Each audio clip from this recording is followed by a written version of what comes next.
ইনসাফের কারণে কমপক্ষে একটা প্রতিষ্ঠান এখানে দেন এবং অগ্রাধিকারের ভিত্তিতে একটা মেডিকেল কলেজ দেন।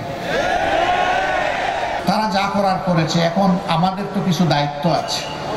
আমরা দেশবাসী, শুধু জামাতে ইসলামী না, দেশের আপামর জনগণ, জাতি ধর্ম দল মত নির্বিশেষে দেশের যাদের জন্ম হয়েছে, দেশটাকে যারা ভালোবাসে, আমরা সবাই মিলে এই দেশটাকে গড়তে চাই। ওরা আমাদের জন্য দেশের যে কঙ্কাল রেখে গেছে, সেই কঙ্কালে আমরা গোশত এবং চামড়া পরাতে চাই। ওরা উন্নয়নের নামে লুটতরাজের মহারাজ্য কায়েম করেছিল, আমরা মানুষকে ইনসাফ ভিত্তিক উন্নয়ন উপহার দিতে চাই। অ্যাডভোকেট রুহুল আমিন বলেছেন, চুয়াডাঙ্গাও বাংলাদেশের একটা জেলা, এখানেও 6টা উপজেলা আছে সম্ভবত, তাই না? হ্যাঁ, 4টা উপজেলা আছে, এটা একটা জেলা। আমরা কোনো জেলায় দেখি পাবলিক ইউনিভার্সিটি আছে, আবার টেকনোলজিক্যাল ইউনিভার্সিটি আছে, আবার সেখানে মেডিকেল কলেজ আছে, এগ্রো ইউনিভার্সিটি আছে, অনেকগুলো শিক্ষা রেভিনিউ আছে। কিন্তু চুয়াডাঙ্গায় কিছুই নেই। চুয়াডাঙ্গা কি অপরাধ করেছে? চুয়াডাঙ্গা কি বাংলাদেশের অংশ নয়? এটা কি 64 জেলার একটা নয়? 25 বছরের ওয়ারেন্টিযুক্ত দীর্ঘস্থায়ী দরজা প্রোটেক্টর, আধুনিক ও মজবুত দরজা। এই চুয়াডাঙ্গা কি বাংলাদেশের উন্নয়নে কোনো অবদান নেই? এখানকার কৃষকের মাঠে ফলানো শস্য দানা বাংলাদেশের মানুষ খায় না? যদি তা খেয়ে থাকে, তাহলে চুয়াডাঙ্গাকেও তার ন্যায্য অধিকার এবং অংশ দিতে হবে।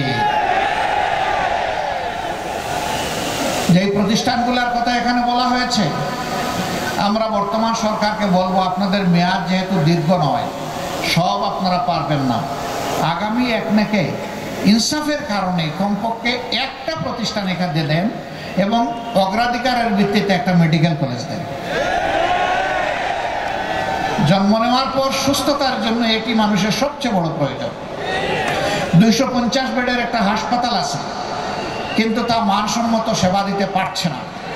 হয় সেখানে জনশক্তি অপ্রতুল, নয়তোবা সেখানে যে সমস্ত সুবিধাদি থাকা দরকার সেগুলো নেই। এই জন্য বাধ্য হয়ে এদিকে ওদিকে এই জেলার মানুষকে ছুটতে হয়। অনেক সময় গরিব মানুষ দূরে যেতে পারে না, তাই দুঃখে দুঃখে মৃত্যুর দিকে এগিয়ে যায়।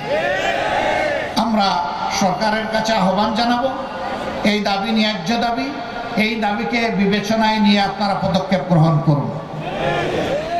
আল্লাহ রাব্বুল আলামিন যদি আমাদের প্রিয় দলকে বাংলাদেশ এবং জাতির খেদমত করার দায়িত্ব দেন, আমাদের দল যদি দেশ পরিচালনার দায়িত্ব পায়, তাহলে আমরা কথা দিচ্ছি যে ন্যায্য দাবিগুলোর কথা আমি আমার মুখ দিয়ে বললাম, ইনশাআল্লাহ পর্যায়ক্রমে ইনসাফের কারণেই সেগুলা বাস্তবায়িত হবে। আল্লাহ